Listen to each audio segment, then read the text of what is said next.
অলির শুভ দৃষ্টি হয়ে যখন এভাবে বদলে যায় জীবন। আলহামদুলিল্লাহি রাব্বিল আলামিন ওয়াসসালাতু ওয়াসসালামু আলা সাইয়্যিদিল মুরসালিন আম্মা বা'দু ফাআউযু বিল্লাহি মিনাশ শাইতানির রাজীম বিসমিল্লাহির রহমানির রহিম আসসালাতু ওয়াসসালামু আলাইকা ইয়া রাসূলুল্লাহ ওয়া আলা আলিকা ওয়া আসহাবিকা ইয়া হাবিবাল্লাহ আসসালাতু ওয়াসসালামু আলাইকা ইয়া নবিয়াল্লাহ ওয়া আলা আলিকা ওয়া আসহাবিকা ইয়া নূরাল্লাহ।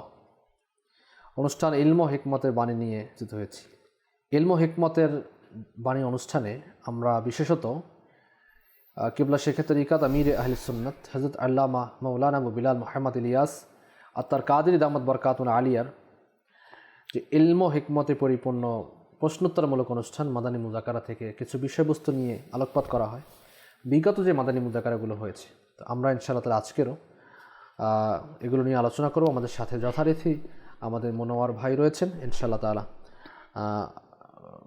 গুরুত্বপূর্ণ কিছু জীবন ঘনিষ্ঠ আলোচনা রয়েছে এবং শিক্ষণীয় অসংখ্য বিষয়বস্তু আজকের থাকবে। গভীর মনোযোগ দিয়ে যদি আমরা দেখি তাহলে ইনশাআল্লাহ তাআলা আশা করি আমরা অনেক কিছু জানতে পারবো, শিখতে পারবো, বুঝতে পারবো ইনশাআল্লাহ তাআলা। আসুন আমরা শুরুতেই কিছু ভালো ভালো নিয়ত করে নিই, কারণ হাদিসে কারিমার মধ্যে রয়েছে নিয়াতুল মুমিনি খায়রুম মিন আমালিহি, মুসলমানের নিয়ত তার আমলের চেয়ে উত্তম। আল্লাহ ও তার রাসূল সাল্লাল্লাহু তাআলা আলাইহি ওয়া আলিহি ওয়াসাল্লাম ইরশাদ ফরমান, নিয়াতুল মুমিনি খায়রুম মিন আমালিহি, মুসলমানের নিয়ত তার আমলের চেয়ে উত্তম। আল্লাহ তার রাসূল সাল্লাল্লাহু আলাইহি ওয়াসাল্লাম এর সন্তুষ্টি অর্জনের লক্ষ্যে আমরা শুরু থেকে শেষ পর্যন্ত অনুষ্ঠান ইলম ও হিকমতের পানি দেখার নিয়ত করে নিই। শিক্ষণীয় বিষয়বস্তুগুলো নিজে শিখব, অন্যের নিকট পৌঁছে সওয়াবের ভাগীদার হব। পাশাপাশি যখন সল্লু আলাল হাবিব বলা হবে তখন আমরা যে কোনো একটি দুরূদ শরীফ পাঠ করব, কেননা দুরূদ শরীফের অগণিত ফজিলত এবং বরাকাত রয়েছে। আমির আহলে সুন্নাত দামাত বরকাতুল আলিয়া লিখিত বিশ্ববিখ্যাত কিতাব ফায়জালে সুন্নাতের 710 নম্বর পৃষ্ঠার মধ্যে একটি হাদিসে পাক নকল হয়েছে যে রাহমাতুল আলামিন খাতামিন নবিয়্যিন ইমামুল মুরসালিন প্রিয় নবী রাসূল আরবি হুজুরপুর নূর সাল্লাল্লাহু আলাইহি ওয়াসাল্লাম ইরশাদ করেছেন, প্রতিটি উদ্দেশ্য সম্বলিত কাজ যা দুরূদ শরীফ ও যিকির ছাড়াই আরম্ভ করা হয় তা বরকত ও মঙ্গল শূন্য হয়ে থাকে। সাল্লু আলাল হাবিব সাল্লাল্লাহু তাআলা আলা মুহাম্মদ সাল্লাল্লাহু তাআলা আলাইহি ওয়া আলিহি ওয়াসাল্লাম সালাতান ওয়া সালামান আলাইকা ইয়া সাইয়্যিদি ইয়া রাসূলুল্লাহ সাল্লাল্লাহু আলাইহি ওয়াসাল্লাম। দর্শক শ্রোতা, আমরা আজকের যে বিষয়বস্তুগুলো নিয়ে আলোচনা করব তার মধ্যে অনেকগুলো বিষয়, যেহেতু রমজানের পরপরই ইবাদতের যে মোহটা থাকে সেই ইবাদতের মোহটা অনেক অংশে কমে যায়। লাগে যেন দেখা যায় যে ওই কোল্ড ড্রিঙ্কস হয়ে থাকে, নাড়ালে চাড়ালে এটার মধ্যে গ্যাস জন্মে, যখন এর যে থাকে এটা কী বলা হয়, উপরে ক্যাপ থাকে, ক্যাপ খোলা হয় তখন ফস করে বের হয়ে যায়। আর যখন এই গ্যাসটা আপনার না থাকে তখন এটা একেবারে নিচে পড়ে যায়। তো রমজানুল মুবারক মাসে আমাদের ইবাদতের যে মাত্রা ছিল, 5 ওয়াক্ত নামাজ জামাতের সাথে আদায় করা, পক্ষান্তরে সারাদিন না খেয়ে থাকার পরেও যথেষ্ট গরম থাকা অবস্থায় রোজা হয়েছে, সিয়াম সাধনা করেছি, আমরা সারাদিন ক্লান্ত কাজকর্ম করার পরেও আমরা কি তারাবিহ নামাজ আদায় করেছি, 20 রাকাত তারাবি আদায় করেছি, খতম তারাবি আদায় করেছি আমরা অনেকেই। তারপরে মনে হচ্ছে নিজের মধ্যে একটা উৎফুল্ল ভাব থাকতো, আমরা ওইরকম মনে করতাম না যে হয়তো আমাদের থেকে কিছু হারিয়ে গেছে, এরকম কিছু এখন মনে হচ্ছে, কিন্তু তারপর আমাদের ক্লান্তি ভাব হইতো না। কিন্তু এখন সেই এত ইবাদত করার পরে, রিয়াজত করার পরে, কিন্তু রমজান যাওয়ার পরেই আমাদের এই ইবাদতের মাত্রাটা কমে যায়, নামাজের অবস্থা আমাদের সেই অবস্থাতে আমরা নাই। তো এই ইবাদতের আগ্রহ আমাদের কিভাবে বজায় রাখা যায়, আমির সুন্নাত খুব গুরুত্বপূর্ণ কিছু মাদানী ফুল দিয়েছিলেন। শুরুতেই যাব মনোয়ার ভাইয়ের কাছে। মনোয়ার ভাই রমজানের পরে ইবাদত আগ্রহ বজায় রাখার উপায় কি? ধন্যবাদ। আল্লাহ পাক আমাদের রমজানের যে বরকত ফজিলত আল্লাহর রহমতে আমরা অর্জন করে থাকি, সেটা যাতে 11 মাসে সে বরকত আমরা পেতে পারি, সেটা আল্লাহ তৌফিক দান করুক। আমির আহলে সুন্নাত রমজানের পরে রমজানের ইবাদতের যে ধারাবাহিকতা, অনেক ধরনের নতুন নতুন ইবাদত নিজেদের মধ্যে আমরা বাস্তবায়ন করি। যেমন কারা তাসবিহ তাহলিল থেকে শুরু করে নফল ইবাদত থেকে শুরু করে অনেক ইবাদত যেগুলো আমরা পুরো বছর করি না, এটা রমজানের মধ্যে কিন্তু চালু করি। পাশাপাশি রমজানের একটা বিশেষ ইবাদত, সেটা তারাবির নামাজ, যে খুব আগ্রহের সাথে মানুষ কোরআনুল কারীম খতম করে পাশাপাশি তারাবি পড়ে। এই একটা আগ্রহ দেখা যায়। ফরজ রোজা রাখা, এভাবে। তো আমির আহলে সুন্নাতকে প্রশ্ন করা হয়েছে যে এই আগ্রহটা রমজানে থাকে। আপনি প্রথমে একটা উদাহরণ দিলেন যে কোনো কিছু হঠাৎ চলে আসে, বিদ্যুৎ চমক, এটাও উদাহরণ দিতে পারে যে হঠাৎ করে চলে আসলো, আলোকিত হয়ে গেল, আবার হঠাৎ করে আমাদের সেই ইবাদতের আগ্রহ কমে যায়। তো এই ক্ষেত্রে আমির আহলে সুন্নাত বলেছেন যে আমাদের বেশি বেশি, যেমন দাওয়াত ইসলামী থেকে প্রকাশিত একটি কিতাব আছে ফাইজানের নামাজ, তো নামাজের পদ্ধতি আছে, ফয়জানের নামাজ এ সংক্রান্ত, নামাজের ফজিলত সংক্রান্ত এই কিতাবগুলোর মধ্যে অনেকভাবে অনেক ঘটনা বর্ণিত আছে, কোরআন হাদিস আলোকে অনেক ফজিলত বর্ণিত আছে। তো এই বিষয়গুলো থেকে দর্শ দেয়া, আচ্ছা, যখনই এই বিষয়গুলো দর্শ দেওয়া হবে তো তারা যখন পড়বে তখন জাগ্রত হবে, স্মরণ হয়ে যাবে, তখন তার রমজানের মধ্যে তার ইবাদতের যে আগ্রহ ছিল, পরবর্তীতে সেই ফজিলতগুলো যেন বারবার শুনবে। এবং যারা সেই ফজিলত অধ্যয়ন করে নামাজের মধ্যে মসজিদে যায়, তাদের শরণাপন্ন হবে, তাদের সঙ্গ অবলম্বন করবে, তখন তার মধ্যে সে আগ্রহটা সে ধরে রাখতে পারবে। তো এই জন্য যে বিষয়টা, যে এইসব বিষয়গুলো খেয়াল করা আর নিজেকেও গৌরব ফিকির করা, নিজের মধ্যে চিন্তা আনা যে আল্লাহর মেহেরবানিতে আমি তো নামাজ পড়া শুরু করেছি, আমি কেন ছাড়বো? আল্লাহর মেহেরবানিতে আমি রোজা রাখার অভ্যাসটা নিজের মধ্যে গড়ে তুলেছি, আমি কেন রোজা ছাড়বো? মাঝে মধ্যে নফলটাও অভ্যাস করে নেই। আচ্ছা, আল্লাহর রহমতে আমি অনেক ধরনের ওজিফা পড়তাম না, কিন্তু এখন আমি ওজিফা আরম্ভ করেছি। নামাজের পরে প্রত্যেক ফরজ নামাজের পর আমি আয়াতুল কুরসি পড়ি, প্রত্যেক ফরজ নামাজের পর আমি তাসবিহ ফাতিমা রাদিয়াল্লাহু তাআলা আনহা পাঠ করি। এইভাবে দেখা যায় আমি রমজানের মধ্যে 20 রাকাত তারাবি পড়েছি। তো সেটা তো রমজানের সাথে বিশেষভাবে সম্পর্কিত ছিল। জি, তো এরপর আমি 20 রাকাত নফল নামাজ আদায় করতাম, সুন্নাত সেই তারাবি নামাজ আদায় করতাম। তো এখন আমি কমপক্ষে 2-4 রাকাত নামাজ আদায় করি, তাহাজ্জুদ পড়ার চেষ্টা করি, আওয়াবিনের চেষ্টা করি, ইশরাক চেষ্টা করি। তো সেই বিষয়টা তার নিজের মধ্যে চিন্তা ভাবনা করে জাগ্রত করা। আর আমির আহলে সুন্নাত আরেকটি খুব চমৎকার কথা বলেছেন, যে দেখা যায় যে কারো ছেলে, কারো ভাই, কারো মহল্লার এক ভাই, সে রমজান উপলক্ষে ইবাদতে আগ্রহী হয়ে ইবাদত শুরু করেছে, এখন তাকে দেখা যায় না। তো আমির আহলে সুন্নাত বলেন, যারা বিবেকবান, যারা ধর্মীয় দিকে একটু অগ্রগণ্য মোবাল্লিগ যারা আছেন, তাদের উচিত যে যারা এভাবে ইবাদত ছেড়ে দিয়েছে তাদেরকে সুন্দরভাবে বুঝানো, এবং বুঝিয়ে তাদেরকে সেই ফজিলতের দিকে ফজিলত শুনিয়ে তাদেরকে সেই ইবাদতের দিকে ধাবিত করা, মসজিদে নিয়ে আসা, তারপরে বিভিন্ন যে ইবাদত এর মধ্যে আগ্রহী করে গড়ে তোলা। এটার জন্য আমির রাসূল বলেছেন প্রত্যেক মুসলমানের উচিত বোঝানো। তো এটা কি হয়, উপকার দেয়। আর কোরআনুল কারীমের মধ্যে রয়েছে না, যে আয়াতে কারিমের মধ্যে ওয়াজাক্কির ফাইন্না যিকরা তানফাউল মুমিনিন, এবং বুঝান, যেহেতু বুঝানো মুসলমানদেরকে উপকার দেয়, মুসলমানদের উপকার দেয়। তো আল্লাহ তো কোরআনের বলেই দিয়েছেন যে বুঝাইলে কি হবে, মুসলমানদের উপকার দিবেই। তো বুঝানোর স্টাইল ভালো হতে হবে, বোঝানোর আন্দাজটা যাতে নরম হয়, বিনয়ের সাথে হয়, দরদ হয়। একটা বিষয় আমরা দেখি যে আমরা অনেক কিছু ভালো কাজ নিজে আমল করি, কিন্তু অপরকে বলার ক্ষেত্রে এমন হয় যে তুই তো জাহান্নামী, আমি তো এই কাজ করি, জান্নাতের রাস্তায় আছে। মানে আন্দাজটা এমন হয় যে তোমার অবস্থা শেষ, তুমি বরবাদ, আমি আছি জান্নাতের রাস্তার মধ্যে, অতএব মানলে মানো, না মানলে ধ্বংস হয়ে যাবা। এই যে একটা আন্দাজ, এটা না, বরং দরদ, ভালোবাসা এটা থাকতে হবে যে আমার ভাই, আমার বোন, আমার ঘরের মানুষ, আমার প্রতিবেশী জাহান্নামে চলে যাবে বা গুনাহের কাজ করে যাচ্ছে, তো তাকে দরদ ভরা কণ্ঠে বুঝানো, চোখের পানি ফেলে সম্ভব হলে, বা অন্ততপক্ষে মুস্কি হাসি দিয়ে বা বিনয়ের সাথে বোঝানো, যেটা আন্দাজ, মানে ফিতনার জামানা, মানুষ অনেক সময় কট্টরপন্থী হয়ে যায়, কঠোর হয়ে যায়, অন্তর নেকি থেকে দূরে সরে যায়, ভালো কাজ থেকে দূরে সরে যায়। আর যে নেকির কাজ করে তার আন্দাজের কারণে তার এই নেকির কাজ এবং ওই ব্যক্তিকে উভয়কে খারাপ জানা শুরু করে। তো এই জন্য আমাদের উচিত যে বিনয় ও নম্রতার সাথে বোঝানো। ইনশাআল্লাহ যদি আমরা বোঝাতে পারি প্রিয় দর্শক, তাহলে দেখা যাবে যে রমজানের মতো হতে পারে সেই ইবাদত বন্দিকে আমাদের মধ্যে থাকবে না।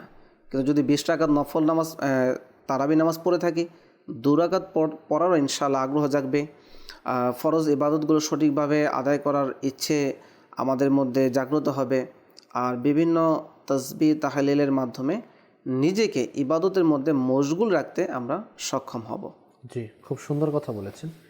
আর যেহেতু আমাদের মূলত শুধু নামাজ, এটা তো আছেই, নামাজের ব্যাপারে মানুষকে বোঝাতে হবে। যেমন আমি রয়েছি যেখানে, যে বোঝানোর ব্যাপারটা কোরআনে পাকের আয়াতেও বলা হয়েছে। তো সেহেতু ঘরের যে কর্তা ব্যক্তি রয়েছে, মা থাকেন, বাবা থাকেন, যদি মা বাবা নিজেও নামাজ আদায় করেন, সন্তানকে উঠিয়ে দেন, এখন নিজে যদি না পারে তাহলে সন্তানকে উঠাবে কীভাবে? তেমনইভাবে আমাদের সমাজের মধ্যে যারা মুরব্বিনী কেরাম রয়েছেন, তারা নিশ্চয়ই মসজিদে এসে নামাজ আদায় করেন। যখনই আসেন তো তখন তাদের উচিত হচ্ছে যে অন্যদেরকেও ডাকা নামাজের জন্য। ফজরের জন্য আপনি উঠছেন, তো ফজরের জন্য জাগান আপনি। দাওয়াত ইসলামীর একটি 12 দিনী কাজের মধ্যে একটি দিনী কাজটাও রয়েছে যে ফজরের জন্য মানুষদেরকে জাগানো। তো আপনি নিজে একা চলে আসছেন মসজিদে, তো আপনি যদি অজু যখন করেছেন, অজু করার পরে যখন রাস্তা দিয়ে হেঁটে আসছেন, আপনি ইচ্ছে করলে মানুষকে ডাকতে পারতেন। হতে পারতো আপনার ডাক শুনে কারো ঘুম ভেঙে যেত এবং ঘুম ভাঙলে সে মসজিদে এসে নামাজ আদায় করতেন, এরকম হতে পারতো। আর এটা হওয়াটা স্বাভাবিক। তো সেজন্য আমি পরামর্শ দিব যে দাওয়াত ইসলামীর 12 দিনী কাজের যে এই একটি দিনী কাজ ফজরের জন্য জাগানো, এই কাজটি আমরা নিজের মধ্যে নিয়ে নিই। আমরা যেখানেই আছি, আপনি যেখানেই থাকুন না কেন, ঘরের মধ্যেও আপনি এই আমলটি করতে পারেন। সকলকে জাগিয়ে দিন, আপনি মহল্লাবাসীদেরকে জাগিয়ে এর উপর আমল করতে পারেন। তো এর উপর আমল করলে একে তো আপনার নামাজের সওয়াব হচ্ছে, কিন্তু নামাজ কবুল হলো কি হলো না আমরা কেউ জানি না। আমি তাকে দাওয়াত দিয়ে নামাজ আদায় করাবো, আমার দাওয়াতের মাধ্যমে যিনি নামাজ পড়বেন, ওই নামাজের কবুলিয়তের সওয়াব তো আল্লাহ তাআলা আমাকে দান করবেন ইনশাআল্লাহ, যদি ইখলাস থাকে, ভালো নিয়ত থাকে। এটা তো গেল আপনার ইবাদতের যে নামাজের আগ্রহটা। আচ্ছা, রোজা আমরা পালন করেছি, এখন আমরা নফল রোজার দিকেও একটু ধাবিত হই। নফল রোজাগুলো আমরা আদায় করি। প্রতি সোমবারে রোজা রাখা সুন্নতে মোবারাকা রয়েছে, তো সেটা আমরা পালন করি। আপনার সওমে দাউদি পালন করতে পারি, 15 দিনের, মানে অধিকাংশ দিন রোজা, একদিন পর পর একদিন রোজা, সওমে দাউদি। এটা না হলে আমরা কমসে কম 2টা করে রোজা রাখতে পারি প্রতি সপ্তাহে। অথবা আমরা এটাও কিন্তু মাদানী যে নেক আমল রিসালা রয়েছে আমাদের লিখিত, যে ওনার সবক মুসলমানদের জন্য নেক আমল, নেক কাজের যে রিসালা, তো এই রিসালার মধ্যেও দিয়েছেন যে আপনি এই সপ্তাহে সোমবার দিন অথবা সোমবার বাদ পড়লে অন্য যে কোনো দিন রোজা পালন করেছেন কিনা। তো আমরা রোজা পালন করি। পাশাপাশি রমজান মাসে আমরা কোনো গুনাহের কাজ করতে গেলে রেস্ট্রিকশন, রমজানকে আমরা সামনে রাখতাম। রমজান এটা কিভাবে করি আমি, রমজান সিনেমা কিভাবে দেখি, রমজান আমি মিথ্যা কিভাবে বলি, মানে কাউকে ঝগড়ার ব্যাপার আসছে না। রমজান মাসে কেউ যদি তোমার ঝগড়া করতে আসে, হাদিসে কারিমা, তো বলে দাও আমি রোজাদার। তো রমজানে তো আমরা এই আমল করেছিলাম যে কারোর সাথে ঝগড়া করিনি, মিথ্যা বলিনি, তো কুদৃষ্টি দেওয়া হয়নি, তো সিনেমা নক ইত্যাদি ইত্যাদি গুনাহের কাজে যখন আমরা আমাদের পা অথবা দিল বাড়তো, তখন আমাদের মধ্যে একটা রেস্ট্রিকশন চলে আসতো, রোজা, তুমি রোজা। তো সেই জিনিসটি যেন আমাদের বলবৎ থাকে, এখনও যদি বলবৎ থাকে, সেই প্রচেষ্টা নিজের নফসে আম্মারার সাথে করা, নফসের সাথে জিহাদ করা, নফসের সাথে জিহাদ করে এই কাজগুলো থেকে নিজেকে বিরত রাখা। ইবাদতের আগ্রহ বাড়ানোর জন্য আপনাকে আমাকে যে জিনিসটি করতে হবে, গুনাহ থেকে বাঁচতে হবে, হালাল রোজগারের দিকে ধাবিত হতে হবে, হারাম থেকে বাঁচতে হবে।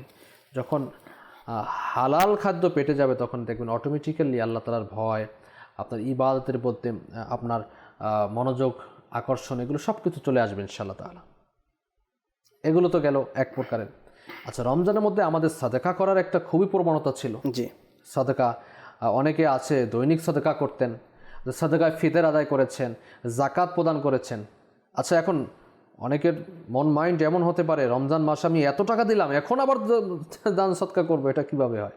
এখন আবার দীর্ঘদিন একটু গ্যাপ থাকুক, পকেট খালি হয়ে যাবে না, এরকম এটা না। আপনি আপনার পকেট খালি করলে না পকেট ভরবে। একটি গ্লাসের মধ্যে যখন আপনি পানি ফুল করে ফেলবেন, এর মধ্যে আর পানি দেয়া যাবে না। যখন গ্লাসের পানিটা পান করে আপনি খেয়ে নেবেন, পান করবেন, এরপরে দেখবেন আবার পানি ঢালা যাবে এর মধ্যে, আবার পানি নেওয়া যাবে এর মধ্যে। কোনো পাত্রের উদাহরণও দেয়া যায়। তো তেমনইভাবে পকেটকে খালি করলেই পকেট ভরবে। তো সাদেকার মাধ্যমে পকেট খালি হয় না, মাল কমে না, মালের মধ্যে আল্লাহ তাআলা বারাকাত দান করেন। যেহেতু আমরা রমজান মাসেও সাদেকার আধিক্যতা ছিল আপনার আমার মধ্যে, আর রমজানের পরেও ওই আধিক্যতা আমাদের বজায় রাখতে হবে। আপনি দৈনিক কমসে কম সাদেকা করুন, নিজের জানের সাদেকা, পরিবারের সাদেকা, নিজের সন্তানাদির সাদেকা। ইনশাআল্লাহ সাদেকার মাধ্যমে বালা মুসিবত দূর হবে। হাদিস কারিমার মধ্যে রয়েছে সাদেকা 70টি বালাকে দূরীভূতকারী। তো এটা রয়েছে, এর উপর আমল করতে থাকুন। অর্থাৎ রমজান মাসে আমরা সাদেকা করেছি, এখন সাদেকা করব না, এরকমটা না। আমরা সাদেকার মধ্যে আমাদের যে চাহিদা অথবা নিজের এগিয়ে আসা, এটা আমাদের উচিত। যে কোনো জায়গায় আমাদের অভ্যাসটাকে ধরে রাখা। আর সম্ভব হলে দাওয়াত ইসলামের মাদানী ফান্ডে আপনারা আপনাদের দান, সাদেকা, অনুদান এগুলো দিতে পারবেন, মাদানী চ্যানেলকে দিতে পারবেন, দাওয়াত ইসলামের মাদানী ফান্ডে দিতে পারবেন। ইনশাআল্লাহ এর মাধ্যমে সাদেকায় জারিয়ামূলক কাজ হয়ে থাকে, কন্টিনিউ হয়ে থাকে ইনশাআল্লাহ তাআলা। আপনার এই টাকার বদৌলতে আমরা সাদেকায় জারিয়ামূলক কাজের মধ্যে তো টাকা খরচ করা হবে ইনশাআল্লাহ তাআলা। তো এটাও আমরা দেখি। অর্থাৎ প্রত্যেকটি ইবাদত শুধু নামাজের সাথেই ইবাদতের শব্দ না, যে নামাজটাই ইবাদত। নামাজ তো ইবাদত রয়েছে, পাশাপাশি মিথ্যা না বলা ইবাদত, হালাল পথে চলা ইবাদত, মুসলমানদের দিলে কষ্ট না দেয়া ইবাদত, সাদাকা করা ইবাদত, নফল রোজা রাখা ইবাদত। প্রত্যেকটি ইবাদত আল্লাহ তাআলা ও তার রাসূল সাল্লাল্লাহু আলাইহি ওয়াসাল্লামের সন্তুষ্টি অর্জনার্থে যে কাজ করা হবে সেটাই ইবাদত। তো এই ইবাদতগুলোর মধ্যে আমরা অবশ্যই নিজেকে বজায় রাখবো। আচ্ছা, রমজান মাসে কিন্তু আমরা মানুষকে খাওয়ানোর দিকেও খুব এগিয়েছিলাম। আপনি দেখবেন ইফতারি, পাড়া প্রতিবেশীদেরকে ইফতারি দেয়া। আমি দেখেছি একবার মানে কাজে মিরপুর গিয়েছিলাম রমজান মাসের মধ্যেই। তো আস্তে আস্তে আমার হয়তো ফয়জানে মদিনায় রাত্র 1:30 কি 2টা বেজে গেছে। যখন আসলাম রাস্তায় দেখলাম কিছু সংখ্যক মানুষ ট্রাকের মধ্যে খাবার নিয়ে, ওই যে রাস্তার মধ্যে যারা থাকেন, রিক্সাওয়ালা হোক, অত গরিব শ্রেণীর যে মানুষ, তাদেরকে দিচ্ছেন। মাশাআল্লাহ, গভীর রাতে দিচ্ছেন। হতে পারে তাদের নিয়ত এটা যে আমি গভীর রাতে দিব, কেউ যেন না দেখে, সেভাবে দিয়ে চলে যাচ্ছে, বা ওই রাতে সেহরি খাওয়ার জন্য দিচ্ছেন। তো এই যে রমজান মাসে একটা প্রবণতা আমাদের মাঝে ছিল, গরিবকে, মিসকিনকে সহযোগিতা করা, পাড়া প্রতিবেশীদেরকে খেয়াল রাখা, তাদেরকে ইফতারি দেয়া, সাহারি দেয়া, তাদের ঈদের জন্য জামা কাপড় কিনে দেয়া। এক্ষেত্রে আপনার যে আত্মীয় স্বজন রয়েছে তাদের দিকেও আমরা অনেকে লক্ষ্য করেছি দিয়েছেন। তো এটা যেন রমজানের পরেও আমাদের এই কাজগুলো, কারণ এটাও ইবাদত, বজায় থাকে। কেননা সৃষ্টির যদি আপনি খিদমত করেন, এটা স্রষ্টার খিদমত হয়ে যায়। সৃষ্টির খিদমত করতে হবে। সৃষ্টির খিদমতটা অনেক জরুরি রয়েছে। আল্লাহ তাআলা আমাদেরকে তৌফিক দান করুন। ইবাদতের আগ্রহ যেন আরও অনেক গুণ বেড়ে যায়, সেজন্য দোয়াও করতে হবে আমাদেরকে। এক তো চেষ্টা করতে হবে, দ্বিতীয় দোয়া করতে হবে আল্লাহ তাআলার দরবারে। আল্লাহ, তুমি আমাকে তৌফিক না দিলে আমার পক্ষে কোন সম্ভব না ইবাদত করার, তোমাকে সিজদা করার আমাকে সম্ভব না, তুমি যদি আমাকে তৌফিক না দাও। তৌফিক একমাত্র আল্লাহ তাআলাই আমাদেরকে দিবেন। তৌফিকের জন্য আল্লাহ তাআলার দোয়া করতে হবে। এরকমটা না যে আমি তখনও ইবাদত করি, এখনও ইবাদত করছি। মহান রব তাআলার দয়া এটা, যে আমাদের দ্বারা ইবাদত করাচ্ছেন, আমাদের দ্বারা নেকির দাওয়াত দেয়াচ্ছেন। আল্লাহ তাআলার দয়া এটা। আল্লাহ তাআলা আমাদেরকে দয়ার মধ্যেই রাখুন, এবং এই দয়ার মাধ্যমেই যেন আমরা আমাদের নসিবের জান্নাত হয়ে যায়। দয়ার মাধ্যমেই যেন আল্লাহ তাআলা আমাদেরকে জাহান্নাম থেকে মুক্তি দেন। দয়া ছাড়া আমাদের কোনো উপায় নেই। এমন কোনো আমল নেই, এমন কোনো রিয়াজাত ইবাদত নেই যার ওয়াস্তা দিয়ে, যার ওয়াসিলা দিয়ে আমরা আল্লাহ তাআলার দরবারে মনে করব যে আমি হয়তো এর মাধ্যমে জান্নাত পেয়ে যাব, একমাত্র আল্লাহ তাআলার দয়া। বাস আল্লাহ তাআলার দয়া চাই, দয়া ছাড়া আমাদের কোনো উপায় নেই। আল্লাহ তাআলা আমাদেরকে তৌফিক দান করুন। দর্শক শ্রোতা, যদিও আপনার ঈদ চলে গেছে, তো ঈদের সময় আমাদের মাঝে সবচেয়ে একটি বড় প্রচলন হয়ে থাকে ঈদ সালামি দেয়া। ঈদ সালামি দেয়া, এবং অনেক ক্ষেত্রে তো এটা নিয়ে অনেক কথাবার্তা আমরা হয়তো ঈদের সময় কিছুটা আমরা ত্রাস দিয়েছিলাম, তারপরেও ঈদের পরে যে মাদানী মুজাকারা হয়েছিল এর মধ্যে আমিরুস সুন্নাত ডিটেইলস এর ব্যাপারে কি বলেছেন ঈদ সালামির ব্যাপারে।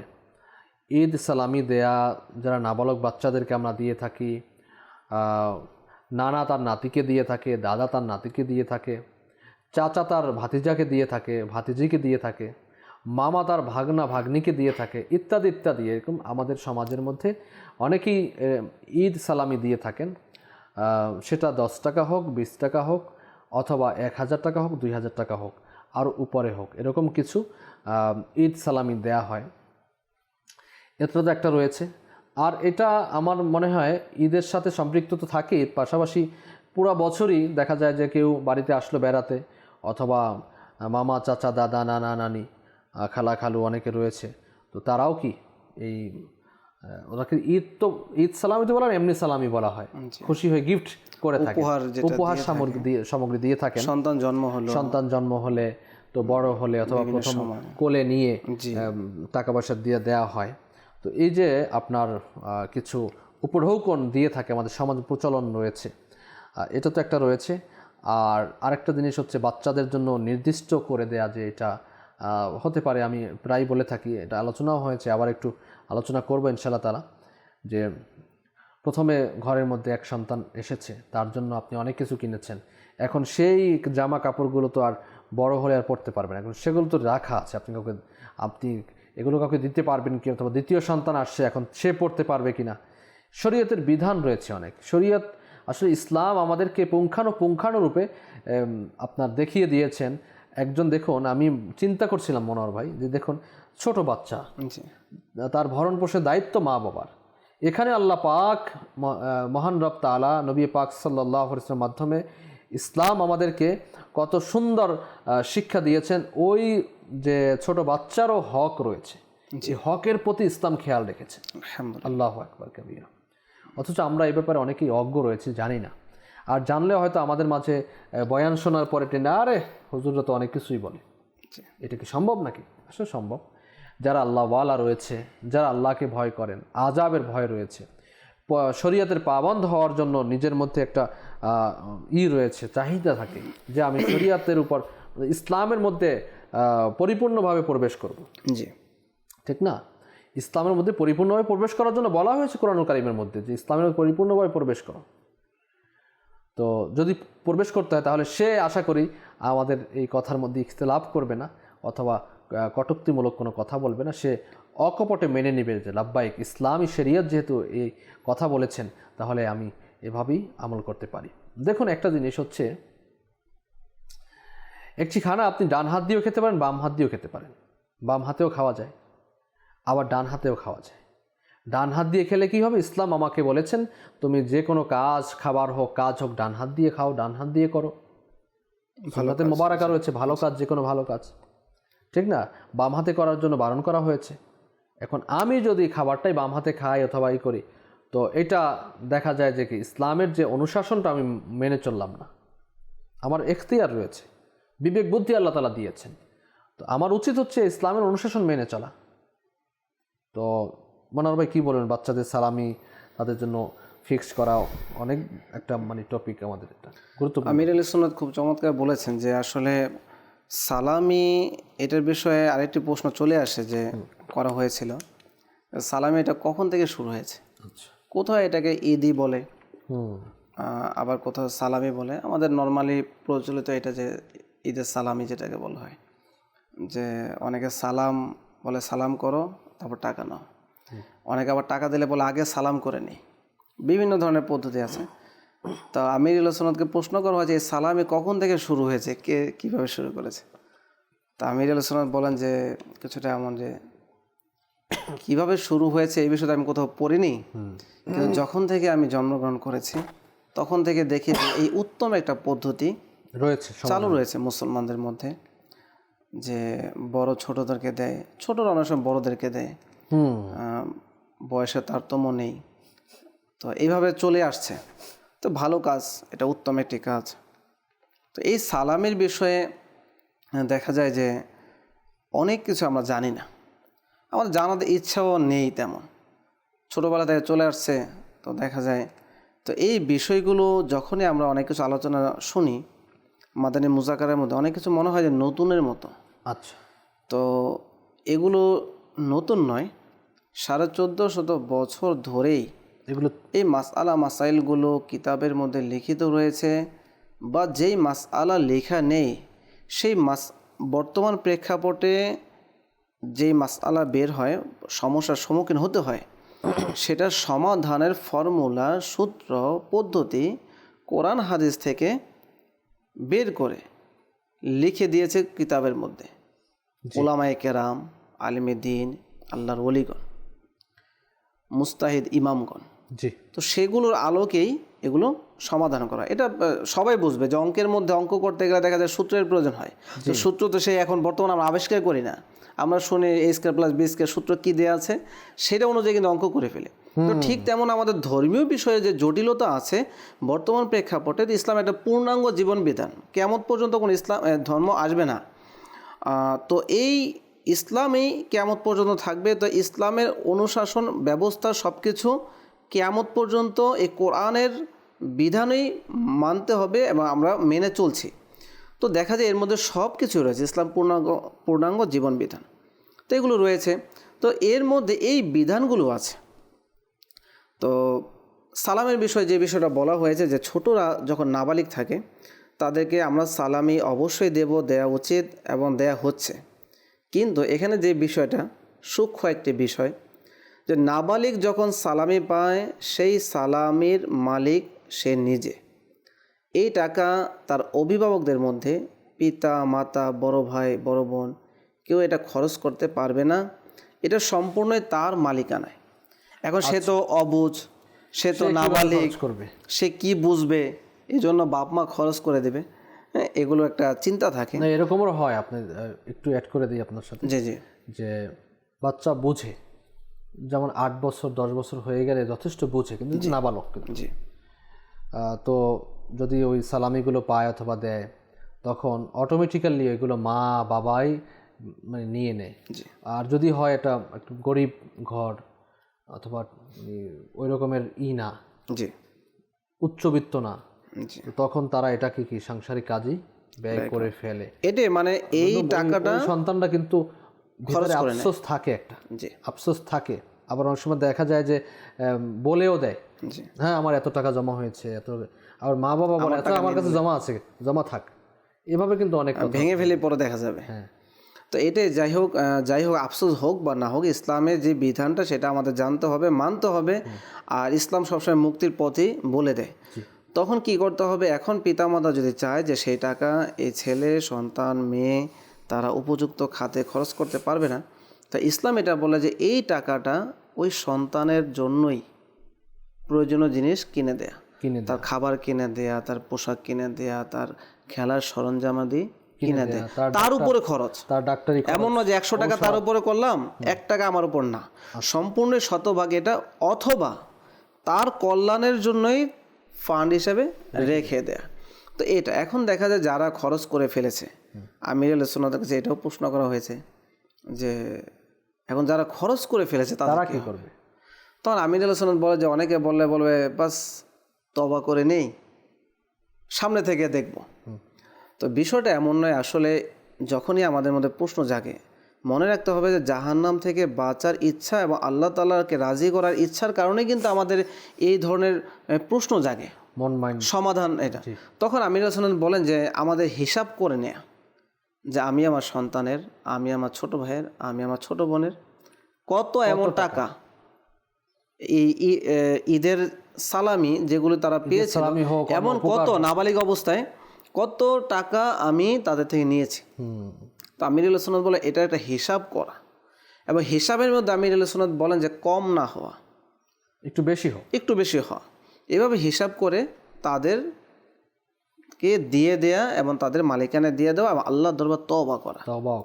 তো এই যে কত সুন্দর একটা পদ্ধতি। আজকে দেখেন এই মাসআলা যদি আমরা বলতে যাই, প্রত্যেকের ঘরে এই প্রবলেম হবে, এই যে না জানার কারণে। কিন্তু আলহামদুলিল্লাহ দাওয়াত ইসলামের বরকত, আল্লাহ তাআলার শুকরিয়া আদায় করে, আমির আহলে সুন্নাতের শুকরিয়া আদায় করে যে তিনি এই ধরনের সূক্ষ্ম মাসআলা মাসাইলগুলো শরীয়তের আমল করতে হবে। ইসলামের আমল করলে মুক্তি, এখানে কোনো জবরদস্তি নেই। এবং একটা জিনিস দেখেন যে একবার কাজ করে ফেসে গেছে, এখন এটাতে বাঁচবো কীভাবে, ইসলাম কিন্তু সেই পথটাও দেখিয়ে দিয়েছে।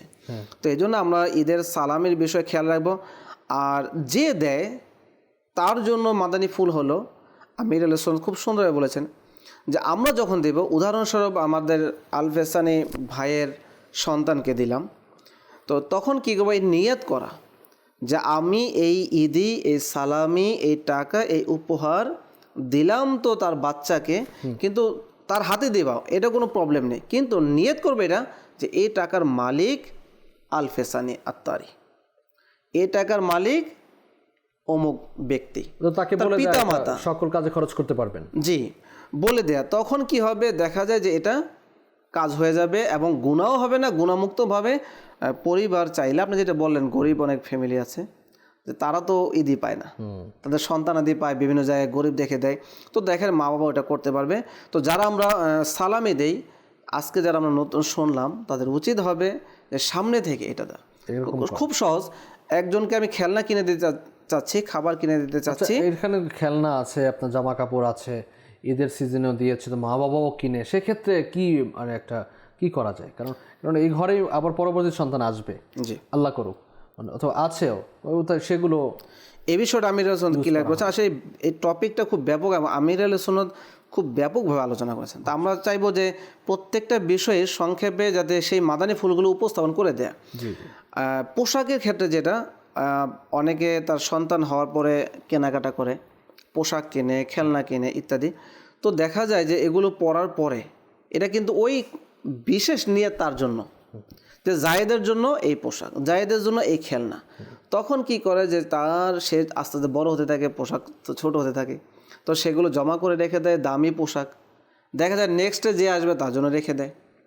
তো দেখা যায় এটা আমির আহলে সুন্নাত বলে এটা সম্পূর্ণরূপে নিষেধ, এটা গুনাহের কাজ। প্রিয় দর্শক, এই পোশাকগুলো আমাদের জমা করা যাবে না, এবং তা যার জন্য কিনা হয়েছে এটা তারই বিশেষ পোশাক, সে যা খুশি তা করতে পারবে। আমরা পারবো না এটা নেক্সট কারোর জন্য ব্যবহার করার জন্য ব্যবহার করতে, অথবা কোনো আশেপাশে আপনার কারো ঘরে আবার যেহেতু দেয়া সেটাই তাকে দিয়ে দেয় কিন্তু অনেকে না, তো এটা সম্পূর্ণ একটি গুনাহের কাজ, এটা থেকে আমাদের বাঁচতে হবে। তো আর এখন যারা আমরা পদ্ধতি কি, পদ্ধতি কি, এগুলো জমা আছে, কিন্তু আমি এটা বলছি খেলনা জমা আছে, দেখা যায় ছোট ছোট পাত্র কিনে দেওয়া হয়, পোশাক কিনে দেওয়া হয়, এগুলো তো জমা আছে। এখন বাঁচার উপায় কি? নিগরান সুরা, আল্লাহ তাআলা তাকে নিরাপত্তা দান করুন, তিনি খুব সুন্দরভাবে আমির আহলে সুন্নাত থেকে সমাধানগুলি বের করে। আর আমির আহলে সুন্নাত আলহামদুলিল্লাহ শরীয়তের সেই বিধিবিধান অনুযায়ী সমাধান দিয়েই থাকে, মাদানী ফুল দিয়ে থাকে। আমির আহলে সুন্নাত বলেন যে এটারও সমাধান এটাই যে এখন ঘরের মধ্যে তো এই ধরনের অনেকের স্টক দেখা যায়, অনেকে রোম ভরা থাকে খেলনা ইত্যাদি, তো এই খেলনা কেউ নিয়ে যায়, ব্যবহার করে, অন্য বাচ্চা ব্যবহার করে, তো এই বাচ্চা ব্যবহার করে এটা অনুমতি নেই। তখন কি করা যাবে? এখন পিতামাতা তো সন্তানের জন্য বিশেষ নিয়ে কিনে দিয়ে ফেলেছে, তো এখন আমির আহলে সুন্নাত বলেন যে এটা থেকে বাঁচার উপায় এটা যে যেই পোশাক কেনা হয়েছে, যে খেলনা কেনা হয়েছে, যে আসবাবপত্র কেনা হয়েছে বাচ্চার জন্য, নাবালিগ সন্তানের জন্য, এখন এই জিনিসগুলো একত্র করে সে কি করবে, সেই বাচ্চা থেকে এটার যে বর্তমান মার্কেট ভ্যালু আছে, বর্তমান মূল্য, সেই মূল্যে এগুলি কি করবে, কয়েক ব্যক্তি দ্বারা যাচাই বাছাই করে ক্রয় করে নেবে। যখন ক্রয় করে নেবে এবং ক্রয় করা যে টাকাটা এটা ওই বাচ্চাকে দিবে অথবা তার কল্যাণে খরচ করবে, তার ফান্ডে রাখবে বা তাকে দিবে। দেওয়ার পরে কি হলো, এই এখন সরঞ্জামাদি বা খেলনা কাপড়, এটা কি হলো, ওই ছেলেটা মা করলে হবে না, ছেলের পিতা, চাচা, মামা যে তার লালন পালন করে তার মালিকানা হয়ে গেল। এখন সে কি করবে, তার মালিকানায় রেখে কি করবে, এখন বাচ্চাকে পড়তে দেবে, অন্য বাচ্চা খেলতে দেবে ইত্যাদি, তখন দেখা যায় গুনাহগার হবে না, কারোটাকেও ব্যবহার করলে কোনো ক্ষতি হবে না। তো এইভাবে যে এখন তো আমি নিয়ত করে ফেলেছি যে জায়েদের জন্য এই পোশাক, বকরের জন্য এই পোশাক, এখন কি করা? তো এখন কি করা? সমাধান এটা সুন্দর সমাধান, খুব সুন্দর সমাধান। সবকিছু করে আমরা এটা করতে পারি, তখন দেখা যাবে গুনাহ থেকে বাঁচতে পারবো।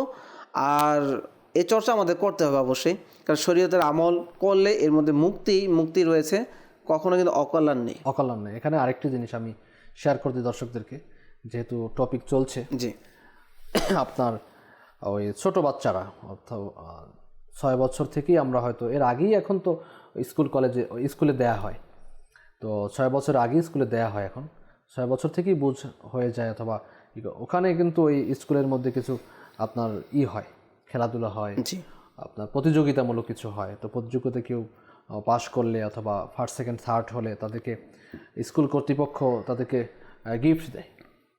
জি, তো এই গিফটগুলো ব্যবহার করার ক্ষেত্রে আমাদেরকে এই নিয়ম পর্যালোচনা করতে। আমার ভাগিনা ও এরকমের স্কুলে ওই ক্রাত প্রতিযোগিতা করছে, এর মধ্যে 2টা পুরস্কার পেলো আর কি, 2টা প্লেট পেলো। এখন একটা বলতেছে একটা প্লেটে আমি খাবো, ওরা নানুকে বলতেছে একটা প্লেট আমি খাবো, একটা প্লেটে মামায় খাবে।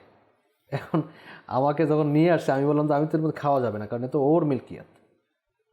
হ্যাঁ, একটা করা যায়, এর দাম কি আছে, এইটা কি ওর কল্যাণে আমি খরচ করে দিই, পরবর্তী সবাই কি এর মধ্যে খেতে পারে। এই যে জিনিসগুলো, এটাও আলহামদুলিল্লাহ দাওয়াত ইসলামের মাধ্যমেই এই আপনার এই শিক্ষা আমিরুস সুন্নাত দিয়েছেন আমাদেরকে, শিখতে পেরেছি। তো আমরা যারা এখন শুনছি, আমাদের সন্তান হোক, আমাদের হোক, যারাই এ ধরনের পুরস্কার পেয়ে থাকে, তো সেগুলোও কি মনোহর ভাই যে পদ্ধতি দিয়েছেন এটা আমরা অ্যাপ্লাই করি। মনোহর ভাই দেয়া মানে এটা আমিরুস সুন্নাতই দিয়েছেন, সেটা আমরা বাংলাতে আপনাদের মাঝে পেশ করলাম। আলহামদুলিল্লাহ। সেটা হচ্ছে গিয়ে আপনি এর যে বাজার মূল্য রয়েছে এটা খরিদ করে ওই বাচ্চা অথবা আপনার ভাগিনা, ছেলে মেয়ে যেটাই হোক, তার কল্যাণে তার জন্য খরচ করুন। আর এগুলো আপনার মালিকানাধীন চলে আসলো, এখন আপনি এগুলো কাউকে খেলার জন্য দিন, কাউকে পরিধানের জন্য দিন, অর্থাৎ তার অন্যকে আপনি একেবারে না যে তার হ্যান্ড ওভার করে দেয়া না, আপনারই এগুলো, কিন্তু আপনি তাকে পড়তে দিলেন।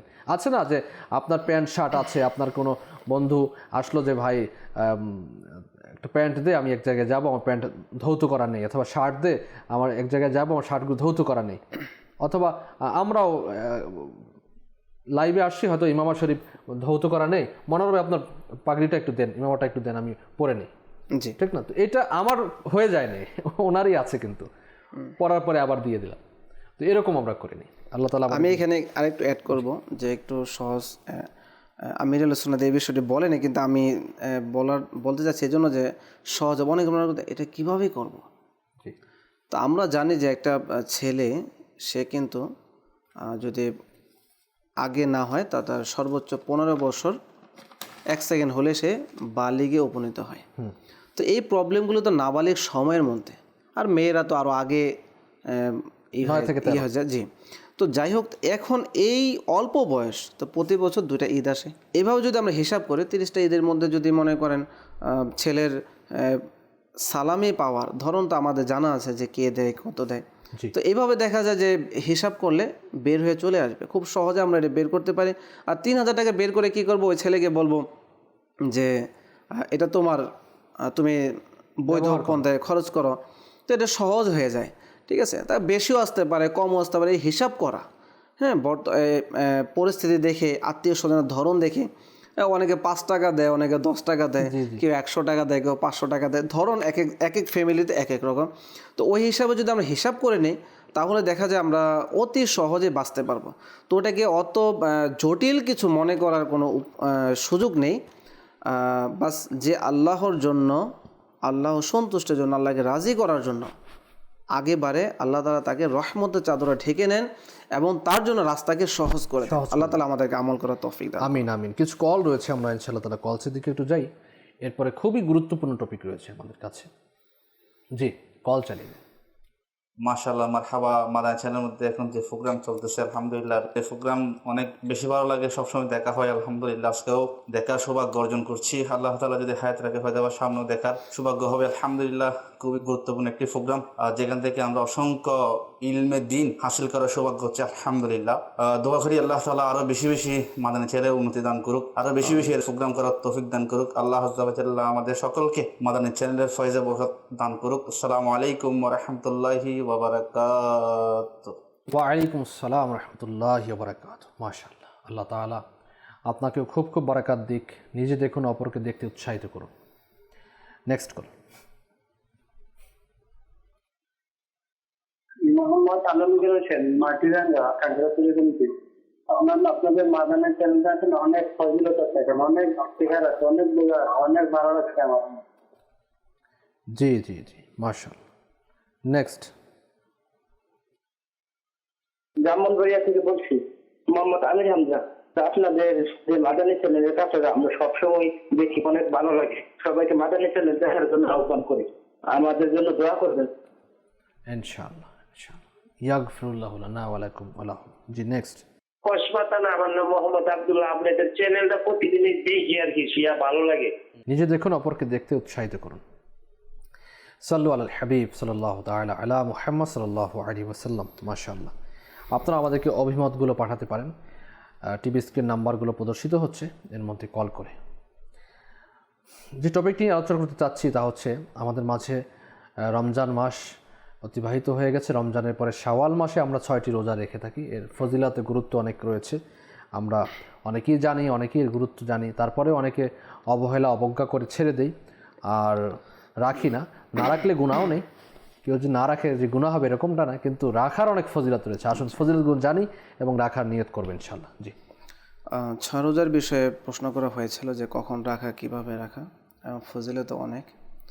তো এই ফজিলতের মধ্যে এসেছে একটি ফজিলত এমন যে ব্যক্তি রমজানের রোজা রাখার পরে শাওয়াল মাসে 6টি রোজা রাখলো, তো সে যেন সারা বছরে রোজা রাখার ফজিলত পেয়ে গেল। সুবহানাল্লাহ সুবহানাল্লাহ। আরেকটি ফজিলত সারা বছর রোজা রাখার ফজিলত, ওই নিষিদ্ধ যে সময় আছে সেটা তো বাদ দিয়ে। আছে।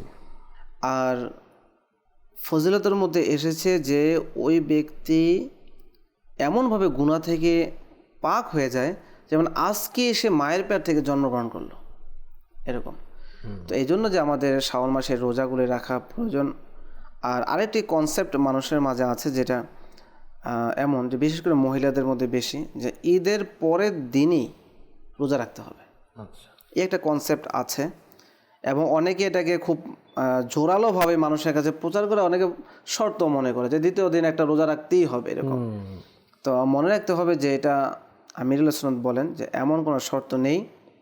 আর শাওয়াল মাসে রোজার বিষয়ে বলেছেন যে যে পারে, হ্যাঁ, দ্বিতীয় দিন থেকে যদি কেউ ধারাবাহিকভাবে রাখতে চায়, যে রমজান আমার একটা অভ্যাস ছিল, অভ্যাসটা অলসতা চলে আসবে, আমি ধারাবাহিকভাবে রেখে নিই, তাকেও কোনো কিছু বলা যাবে না, তার ইচ্ছা।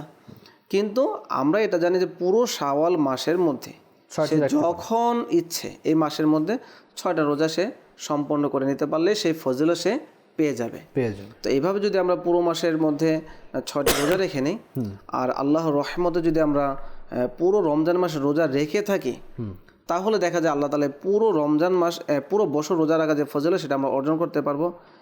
আর এই কথাটা আমি অ্যাড করছি, মাদানী ফুল আমিরুল সুন্নাতের বিষয়টা করেনি, যে যদি কারো রোজা রমজানে কাজা হয়ে থাকে, যে দেখা যায় প্রথমে অবহেলায় কাজা করে ফেলেছে, পরে কোনো আলিম সাহেবের বয়ান শুনে, কোরআন হাদিসের আলোচনা শুনে, রমজানের ফজিলত শুনে, দাওয়াত ইসলামের মাদানী কাফেলা সফর করে দাওয়াত ইসলামের ইতিকাফে এসে রোজার সেই ফজিলত এবং রোজা না রাখার যে আযাব এবং ক্ষতি সেটা জানতে পেরে সে তওবা করলো। এখন তার রোজা তো কাজা হয়ে গেছে, তখন তার উচিত হবে সেই রোজা কাজাগুলি আদায় করে দেয়া, পাশাপাশি শাওয়াল মাসের রোজাও রাখা।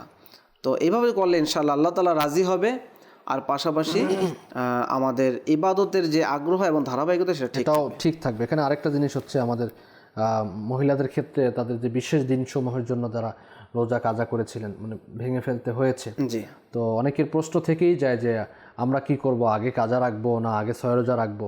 তো সেক্ষেত্রে বিশেষ মাদানী ফুল আমিরুল সুন্নাত দিয়ে থাকেন প্রায় সময়, যে দেখুন কাজাগুলো তো আগেই আদায় করা উচিত, কিন্তু যেহেতু 6 রোজা শাওয়াল মাসের সাথে সম্পৃক্ত রয়েছে, এখন কারো হয়তো 13টা এরও অধিক রোজা তার কাজা পালন করতে হবে। আমরা এতটুকু বলতে পারি যে বিশেষ সময়টা অত 30 দিন নয়, এটা একটা নির্ধারিত সীমারেখা আছে।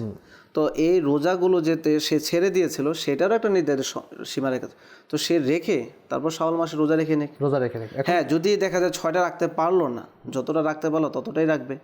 একটা রোজা রাখার অনেক ফজিলত আছে, সুবহানাল্লাহ। তারপর আমরা ছাড়বো না ইনশাআল্লাহ। এখানে আরেকটা জিনিস যেটা আমি বলতে চাচ্ছি যে কাজা রোজা তো আপনার শাওয়ালের পরেও রাখতে পারবে। হ্যাঁ, তার জন্য পুরো বছরই সে রেখে নিতে পারবে। বছরের যে কোনো দিন যত তাড়াতাড়ি সম্ভব রেখে নেওয়া উচিত, কিন্তু তার জন্য ইসলাম শরিয়াত একটা ফ্লেক্সিবিলিটি দিয়েছে যে সে যে আগামী রমজানের আগ পর্যন্ত যে কোনো সময় তার যে কাজাগুলো হয়েছিল রাখতে পারেনি সেগুলো কি রেখে নিতে পারবে। কিন্তু শাওয়াল মাসের রোজা শাওয়ালের সাথে সম্পৃক্ত, জি, জিলকাদায় রাখতে পারবে না। তো সেহেতু যদি এরকম হয়ে যায় যে শাওয়ালের 6 রোজা এটা যেহেতু ফজিলতের সাথে সম্পৃক্ত রয়েছে, তো ফজিলতটা আমরা অবশ্যই নেয়ার জন্য করব, পাশাপাশি কি কাজা রোজাগুলোও আদায় করব। অনেকের হতে পারে যে আমি এতগুলো রোজা একসাথে এই মাসে রাখতে পারবো না, হতে পারে এরকম। তো এটা যেভাবে হোক, কিন্তু সবচেয়ে ভালো হচ্ছে, উত্তম হচ্ছে কাজা রোজাগুলো আগে আদায় করে দেওয়া, তারপরে 6 রোজা রেখে নেওয়া। এটা কি শাওয়ালের মধ্যেই যদি আমরা পালন করে নিই তাহলে খুবই ভালো হবে। আল্লাহ তাআলা আমাদেরকে আমল করা তৌফিক দান করুন। দর্শক শ্রোতা, এটা তো গেল শাওয়াল মাসের রোজার ব্যাপারে। তো শাওয়াল মাসের রোজা তো অবশ্যই রাখবো, পাশাপাশি আমরা শুরুতে আমি বলেছিলাম যে নফল রোজার দিকেও আমরা কি নিজেকে আরও সামনের দিকে নিয়ে আসবো। পুরো বছরই আমরা যাতে করে প্রত্যেক মাসে আইএমবিজের রোজা রয়েছে, 13, 14, 15 তারিখে আরবি মাসের রোজা রাখা, প্রত্যেক সোমবারে রোজা রাখা, বৃহস্পতিবার রোজা রাখার এক্সট্রা ফজিলত রয়েছে, অসংখ্য ফজিলত রয়েছে। ফয়জানে সুন্নাতের মধ্যে একটি অধ্যায় রয়েছে নফল, এবং মাদানী পাঞ্জেসুরের মধ্যেও নফল রোজার ফজিলতের ব্যাপারে একটা অধ্যায় রয়েছে। তো আমরা অধ্যয়ন করি, ইনশাআল্লাহ তো দেখবেন মদিনার অনেক ফজিলত রয়েছে। আমাদের মধ্যে অনেকে আমরা নেকির দাওয়াত দিই, যেমন ফর এক্সাম্পল শুধু দাওয়াত ইসলামী মুবাল্লিগগণই নেকির দাওয়াত দেয় এরকমটা নয়, সমাজের মধ্যে অনেকেই নেকির দাওয়াত দিয়ে থাকেন। হয়তো মা তার সন্তানদেরকে নেকির দাওয়াত দেয়, বাবা তার সন্তানদেরকে নেকির দাওয়াত দেয়, ভাই তার বোনদেরকে, ভাইদের ছোটদেরকে নেকির দাওয়াত দিয়ে থাকেন। সমাজের যারা সমাজপতি রয়েছে, সমাজের মুরব্বিন ক্রাম যারা রয়েছে, তারাও নেকির দাওয়াত দিয়ে থাকেন। অনেক সময় নামাজের জন্য ডাকা, অথবা নেকির পথে ডাকা, অথবা গুনাহ থেকে বারণ করা, এটাই নেকির দাওয়াত। তো দেখা যায় একটু অসুস্থ হয়ে গেলে অথবা হয়ে গেলে তখন আমরা এই কাজগুলো কি ছেড়ে দেই, নিজেকে একটা আরামের মধ্যে নিয়ে আসি, অথবা আপনার দেখা যায় যে এটার যে ধারাবাহিকতা এটা আমরা ছেড়ে দিই। তো এক্ষেত্রে এটা যদি আমাদের মধ্যে বজায় রাখা যায়, অথবা এটা কি করা যায়? আমির আল সুন্নাত হয়েছিল সর্দি, তো এই কারণে এই প্রশ্নটা অনেক উঠেছিল, করা হয়েছিল। নিগ্রান সুরের বিষয়টা বললো যে বাবা অনেকে মাদানী মাশওয়ারা আছে, দিনের কাজের অনেক কাজ আছে, তো এগুলির ক্ষেত্রে অনেক সময় করে। তো আমির হাসান বলেন যে এটা তো আমার চাকরি না যে আমি এটা মিস দেব। আর এটাও বলেছেন যে আমি এমনও হয়েছে যে জ্বর নিয়ে আমি মাদানী মুজাকারা করেছি, কারণ নেকির দাওয়াতের একটি অনেক উত্তম একটা পদ্ধতি। মুফতিয়ান একরাম বসা থাকে, অসংখ্য সারা ওয়ার্ল্ডের প্রায় 200টা দেশের মধ্যে মানুষ অপেক্ষায় থাকে শনিবার কখন এই আশেকের রাসূলের জবান থেকে ইসলামের সেই বাণীগুলো শুনবো, আমাদের সংসার ঠিক হয়ে যাবে, পরিবার ঠিক হয়ে যাবে। খুব সুন্দর কথা। এর মধ্যেই আমাকে একজনের ফোন দিয়েছেন, তো আপনার ওই আমির সুন্নাত দোয়া করেছেন ফিলিস্তিনি মুসলমানদের জন্য, মুসলিমদের জন্য দোয়া করেছেন। তো এটা উনি দেখতে পারেন নাই আর কি, দেখেন নাই অথবা করেন নাই। তো এখন ওনার মধ্যে একটা কাজ করছে যে না, আমার পীর সাহেব হুজুর অবশ্যই কি দোয়া করেছে, মানে করবেন, অথবা আজকের করবেন, তো করো। তো আমাকে আমি বললাম যে হুজুর তো দোয়া করেছেন, তাদের জন্য দোয়া করেছেন, তাদের জন্য কথা বলেছেন। ও তাহলে আমি তো মিস করে ফেলেছি, আমি তো অপেক্ষায় ছিলাম যে হয়তো এই শনিবার লাইভে আসবেন, এই শনিবার কি ও দেখতে পারিনি, কারেন্ট ছিল না, এই শনিবার অবশ্যই বলবে। তো এই যে একটা আমির সুন্নাতের মুরিদান ভক্তদের মধ্যে যে একটা সুধারণা যে আমির সুন্নাত এই কাজগুলো করবেন, অনেক মানুষ বসে থাকেন। আমরা দেখেছি যে আসলে মুরিদ এবং পীর বা ছাত্র শিক্ষক যেইটাই ধরি না কেন, আমির আল সুন্নাত আমাদের একজন উত্তম শিক্ষকও বলা চলে। তিনি এমন যদি সারা ওয়ার্ল্ড থেকে যারা মাদানী মুজাকারা অংশগ্রহণ করে তাদের থেকে যদি বলা হয় যে এমন ব্যক্তিরা অভিমত দিন যে কারা হয়তো পারিবারিক সমস্যা নিয়ে চিন্তিত, মুজাকারা দেখেছেন সমাধান হয়ে গেছে, বা ব্যক্তিগত টেনশন নিয়ে চিন্তিত মানে কোনো বিষয় নিয়ে মাদানী মুজাকারা এসেছেন, আপনার সমাধান হয়ে গেছে। অফিসিয়াল বিষয়ে মাদানী মুজাকারা এসেছেন, সমাধান হয়েছে। দেখা যাবে যে শত শত মানুষের সেই অভিমত চলে আসবে যে আমাদের অজান্তেই আমাদের সমস্যাগুলো মাদানী মুজাকারার সমাধান হয়ে যায়। তো আজকে দেখুন না, আজকে যে বিষয়গুলো আলোচনা হলো, যারা শুরু থেকে এই পর্যন্ত দেখছেন, তো অনেক বিষয় কিন্তু নতুন। তা এখন যদি আপনি এগুলো ভুলে যান, আজকের অনুষ্ঠানটাকে যথেষ্ট মনে করেন, যা শুনেছেন সেটাকে যথেষ্ট মনে করেন, আমল করতে ভুল হতে পারে।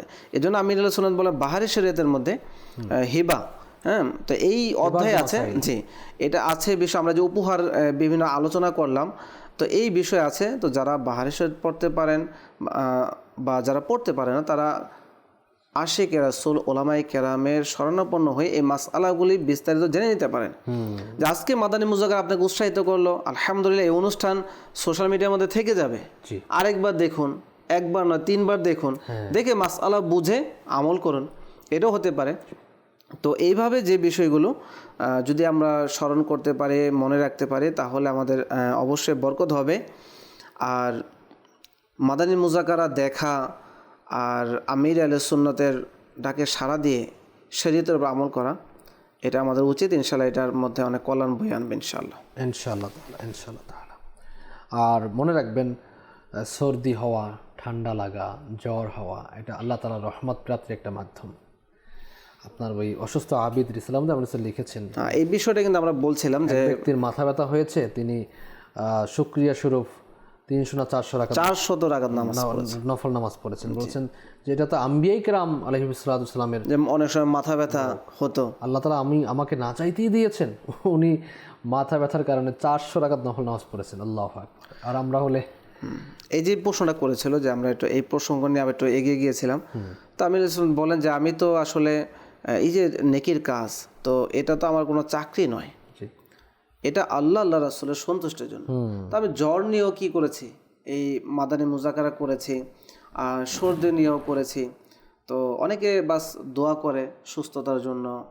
তো দিনের কাজে যখন এর গুরুত্বটা সামনে চলে আসবে, তখন দেখা যাবে যে তার এগুলো তেমন পরোয়া হবে না, তখন সেই কাজটা কন্টিনিউ করে যাবে। হ্যাঁ, অনেক সময় অনেক অপারগতা দেখা দেয়। যেমন উদাহরণস্বরূপ, এখন কারো যদি বেশি কাশি হয়, সর্দি হয়, হাঁচি হয়, এই অবস্থা যদি কেউ সোশ্যাল মিডিয়ার মধ্যে চলে আসে, তো মানুষের মধ্যে কিন্তু লাইভে আসে, হ্যাঁ, একটা কাজ করে যে না জানি করোনা হয়ে গেছে, কোনো ভাইরাস, কোনো এই ধরনের। তো এই ক্ষেত্রে অপারগ যদি হওয়া যায় আর নিজের অন্তর সায় যে হ্যাঁ আমি আসলে অপারগ, তো সেক্ষেত্রে তো ইসলাম আমাদেরকে বলেই অনুমতি, সেক্ষেত্রে আমরা নিতে পারি। অন্যথায় যে ছোটোখাটো একটু বাহানা বা এরকম ছোটোখাটো রোগের মাধ্যমে এই মহান কাজ থেকে বিরত না থাকার জন্য আমির আলাইহিস সালাম উৎসাহিত করেছেন। আরেকটি বিষয় যে আমির আলাইহিস সালাম বলেন সর্দি এটা হলেই অনেকে ওষুধ খাওয়া শুরু করে। জি জি, তো এটা করা উচিত না। আমির হাসান নিজেই বলেন যে আমি সর্দির জন্য বেশি ওষুধ নেই না। অনেক সময় দেখা যায় 2-3 দিনের মধ্যে এইভাবেই 3 দিন 5 দিন 7 দিনের মধ্যে সেরে যায়। আরেকটা বলছেন যেটা রহমত, আল্লাহর রহমত পাওয়ার মাধ্যম। সর্দি হলে আপনার অনেক সময় দেখা যায় অনেক রোগ বিমারি, এটাও মস্তিষ্কের বিমারি বিশেষ করে, এগুলো দূর হয়ে যায় অনেক। আর আমির হাসান বলেন যে এটা একটা দেহের অতিরিক্ত একটা বস্তু তৈরি হয়ে যায়, তো এটা পড়ে যাওয়াই ভালো, এটা স্বাভাবিক গতিতে আল্লাহ তাআলার ইচ্ছায় চলে গেলে ভালো। হয়তো অনেকে আপনার সহ্য করতে পারেন না। আর মনে রাখবেন, ধৈর্য সহ্য যখন আমরা করব রোগের ক্ষেত্রে, বিমারির ক্ষেত্রে, জ্বর হলে অথবা অসুস্থতার ক্ষেত্রে, এখন যদি আমরা ধৈর্য ধারণ করি তাহলে এর যে সওয়াব রয়েছে, আল্লাহ চাইতে সওয়াব আমাদেরকে দান করবেন। এখন আমার সর্দি হচ্ছে, আমি রুমাল দিয়ে মোছারও চেষ্টা করছি, এখন সামনের লোককে যদি বারবার বলি আমার সর্দি হয়েছে, ভাই দেখাই তো যাচ্ছে সর্দি হয়েছে, বলার কি আছে, এখন বলে দিলাম তো সওয়াব থেকে মেহরুম হয়ে গেলাম। তো সেজন্য আমাদের উচিত হচ্ছে যে নিজেকে যতটুকু সম্ভব ধৈর্য ধারণ করা রোগ বিমারির মধ্যে। আবার ডক্টরের শরণাপন্ন হয়ে ধৈর্য ধারণ করিয়েন না, তাকে আবার নিজের রোগ সম্পর্কে বলতে হবে, এবং যিনি সেবা করবেন তাকেও বলতে হবে। এখন আপনার ফর এক্সাম্পল হাতে ব্যথা, এখন যিনি সেবা করবেন তাকে আপনি বললেন না ধৈর্য ধারণ করতে হবে, আর নয়তো সওয়াব পাবো না। এখন যিনি সেবা করতে আসছেন, এখন আপনার হাত নিয়েই সে কি হাত মানে টিপতে শুরু করলেন, এখন আপনার তো ব্যথা লাগবে। আগে ভাগে বলে দিলে তিনি ধরতেন না এখানে। তো তো এভাবে করে আমাদের যারা সেবা করবেন, যারা ডক্টরের শরণাপন্ন হবেন, তখন আপনি কি আপনার রোগের কথা তাদেরকে অবশ্যই শেয়ার করুন, যাতে সমস্যা না হয়, তারা বুঝতে পারে এবং আপনি অতি দ্রুত শিফা হয়ে যান এবং আল্লাহ তাআলার ইবাদত বন্দি করতে পারেন। দোয়াও করা উচিত, আল্লাহ আমাকে তোমার ইবাদত করার জন্য শিফা দান করো, তোমাকে সিজদা করার জন্য শিফা দান করো। এবং সুস্বাস্থ্য হলে আপনি ইবাদত বেশি করতে পারবেন, সুস্বাস্থ্য হলে ইবাদতের মধ্যে দিল লাগানো যায়, এটা স্বাভাবিক ব্যাপার। সেজন্য আমরা এ ব্যাপারে আমল করার তৌফিক আল্লাহ তাআলা আমাদেরকে দান করুন, আমিন। আরেকটি জিনিস হচ্ছে যে জাকাতের ব্যাপারে আমরা অনেকেই মনে করে থাকি যে জাকাত রমজান মাসেই দিতে হবে, রমজান মাসেই ফরজ হয়ে থাকে এবং রমজানই জাকাত দেওয়ার প্রবণতা থাকে। তো আমরা মাদানী ছেলে অনেকবারই বলে রয়েছি, গত মাদানী মুযাক্কারা আমলে সুন্নাত বলেছেন যে রমজান মাস এটা আপনার জাকাত দেওয়ার কি একটা সময় আমরা মনে করি, মৌসুম মনে করি, অনেকে দিয়ে থাকেন যে এটা সওয়াব বেশি হবে এজন্য। কিন্তু আপনার উপর জাকাত যদি এই শাওয়াল মাসে ফরজ হয়ে থাকে তো শাওয়াল মাসেই দিতে হবে, যদি আপনার উপর ফরজ হয়ে থাকে জিলকাদ মাসে, জিলহাজ মাসে, তখন মহরম মাসে দিতে হবে। তো রমজানের সাথে জাকাত ফরজ হওয়ার সম্পৃক্ততা নেই। যে কোনো মাসে, যে কোনো দিনে, যেদিন আপনি সাহেবে মালিক হলেন, 52.5 উপর সমপরিমাণ সম্পদ আপনার কাছে আসছে, অথবা 7.5 তোলা স্বর্ণের আপনার আসছে, অথবা এই সমপরিমাণ টাকা পয়সা আপনার কাছে হয়েছে, ব্যবসায়িক পণ্য রয়েছে, আপনার উপর জাকাত ফরজ হয়ে গেল। এইটা 1 বছর পূর্ণ হলে, সে রমজান মাস হোক অথবা অন্য মাস হোক। এখানে অনেক সময় দেখা যায় অনেকেই দোকান নিয়ে থাকে, দোকান নেয়ার ক্ষেত্রে আপনার অ্যাডভান্স দিতে হয়, অনেক অ্যাডভান্স, অনেক জায়গায় লাখ টাকা, 1 লাখ, 2 লাখ, 5 লাখ, 10 লাখ আপনার কী করতে হয়, অ্যাডভান্স দিতে হয়। এখন অনেকেই মনে করে অ্যাডভান্সের টাকাগুলোও কি জাকাত হবে কিনা, এবার আমরা কিন্তু গুরুত্বপূর্ণ পয়েন্ট দিয়েছি। এই বিষয়ে বলেছেন যে আসলে অ্যাডভান্স যে দিয়ে থাকে এটা যে দেয় তারই মালিকানায় থাকে, এটা ওই ব্যক্তির হয়ে যায় না, কারণ অ্যাডভান্সটা সে ফেরত দিয়ে দেবে, ফেরত পাবে।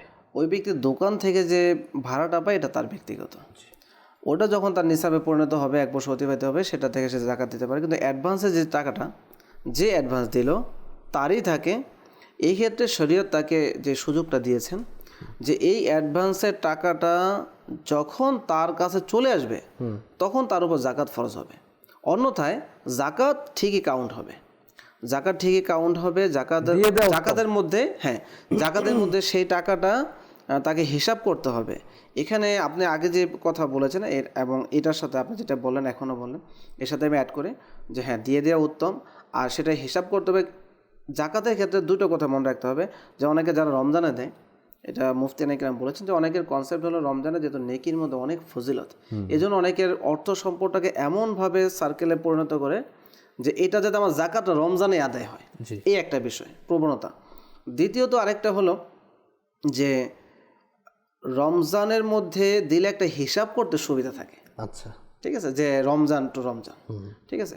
হ্যাঁ, এই ক্ষেত্রে আরেকটা কথা আমাদের মনে রাখতে হবে যে অ্যাডভান্স জাকাত দেয়া যায়, অগ্রিম জাকাত দেয়া যায়। যেমন সাপোজ রমজানুল মোবারকে আপনার জাকাত ফরজ হয়নি, হবে গিয়ে জিলহজ মাসে, তো দেখা যায় যে আপনি কি করলেন, রমজানের মধ্যে জাকাত আদায় করে দিলেন, তো সেটার অনুমতি আছে। কিন্তু রমজানের আগের মাসে আপনার জাকাত ফরজ হয়েছে, এখন আপনার রমজানের ফজিলত পাওয়ার জন্য আপনি যে লেট করছেন, এটা আপনি মনে করছেন যে আপনি রমজানে বেশি ফজিলত পাবেন, কিন্তু না।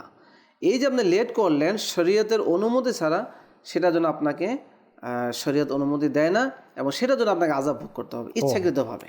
তো এই জন্য যে বিষয়টা আমাদের উচিত হবে যে যদি আমরা এমন পারি কৌশলে সম্পদকে, যেহেতু সম্পদ আছে আল্লাহ দিয়েছে, 1 বছর অতিবাহিত করার সিস্টেমটা যদি রমজানে নিয়ে আসতে পারি, এটা অনেক পদ্ধতি হতে পারে, তো নিয়ে আসতে পারি, মদিনা ভালো। কিন্তু যদি আমার আগে ফরজ হয়ে যায় জাকাত, তো আমি আগেই দিয়ে দিব। আর অনেকেই এটা কাজ করে, আমির আলাইহিস সালাম অনেকবার বলেছেন যে পুরো বছর আপনি জাকাত দিতে পারবেন, যেমন পুরো বছরে কিছু কিছু করে সে টাকা দিল। তার একটা হিসাব আছে যে তার একটা সম্পদ আছে, সম্পদের বছরে 12,000 টাকা হয়, 20,000 হয়, সে প্রতি মাসেই যে জাকাতের হকদার তাকে 500, 1000 করে করে দিয়ে যাচ্ছে। দিয়ে যাচ্ছে। তারপরে কি করছে, যখন বছরটা অতিবাহিত হলো, সে হিসাব করলো যে আমার পুরো বছর জাকাতটা এত এত হয়েছে, এত দেয়া হয়েছে, বাকি এত আছে, আমি বাকি দিই। এইভাবে করা যায়। তো মনে রাখতে হবে যে অ্যাডভান্স দেয়া যায়, অগ্রিম দেয়া যায়, কিন্তু সময় পার হয়ে গেলেই আমাদের জাকাত আদায় করে দিতে হবে। আল্লাহ তাআলা বুঝার এবং আমল করার তৌফিক দান করুন। অবশ্য এটা খুব পাঠ্যপুস্তকের মতো আমাদের অধ্যয়ন করা উচিত, মাসআলা সম্পর্কে জানা উচিত। আল্লাহ তাআলা যাদেরকে মাল সম্পদ দিয়েছেন অথবা দিবেন, আল্লাহ তাআলা আমাদেরকে বুঝার এবং আমল করার তৌফিক দান করুন। যা শুনেছি, যা শিখেছি, এর উপর আমল করার তৌফিক নসিব করুন। আজ এ পর্যন্তই। আগামী সপ্তাহে আশা করি আল্লাহ তাআলা সুস্বাস্থ্য যে দান করেন, তাহলে আবারও দেখা হবে ইলম হিকমতের বাণী অনুষ্ঠান নিয়ে। সাথেই থাকুন, দেখতে থাকুন মাদ্রাসা বাংলা। সাল্লু আলাল হাবিব সাল্লাল্লাহু তাআলা আলা মুহাম্মদ সাল্লাল্লাহু আলাইহি ওয়া সাল্লাম। অলির শুভ দৃষ্টি হয়ে যখন এভাবে বদলে যায়